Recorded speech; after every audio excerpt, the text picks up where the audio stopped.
Alors, ce dîner. Tu veux bien m'accompagner à la chambre? Pourquoi? Parce que l'un de ces types masqués se trouve devant la fenêtre de la cuisine et que je veux que tu appelles la police. Ok. Ça va aller? Ouais. Je vais mettre le couvert. Police secours, j'écoute. Un policier est en danger au 2273 Lakeview Drive. Non, Bailey!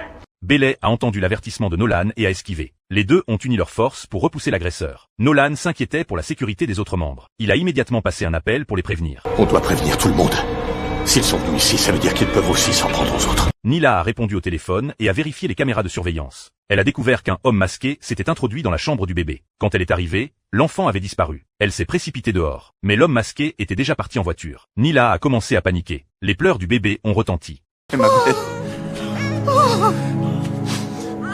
La police a trouvé le cerveau de l'opération et l'a interrogé. Mais c'était un mercenaire professionnel. Il a refusé de révéler toute information sur son employeur. La police a donc réorienté l'enquête vers le masque de fantôme. Après investigation, c'était un accessoire exclusif d'une troupe de théâtre. Le propriétaire de la boutique avait déjà été arrêté. Il en voulait à la police. La police a rapidement traqué le suspect Graco. Ils ont découvert un cadavre chez lui. Quand ils ont retiré le masque, le mort était Graco lui-même. Tim a immédiatement réalisé que la scène était un piège. Il a ordonné à tout le monde d'évacuer. Le médecin légiste a indiqué que Graco était mort avant les attaques. Quoi? Non.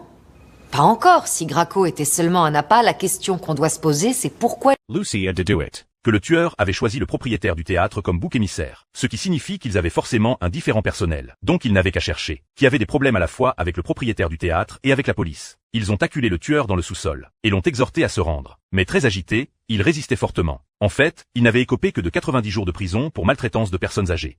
Ces 90 jours ont détruit ma vie. J'ai été battu.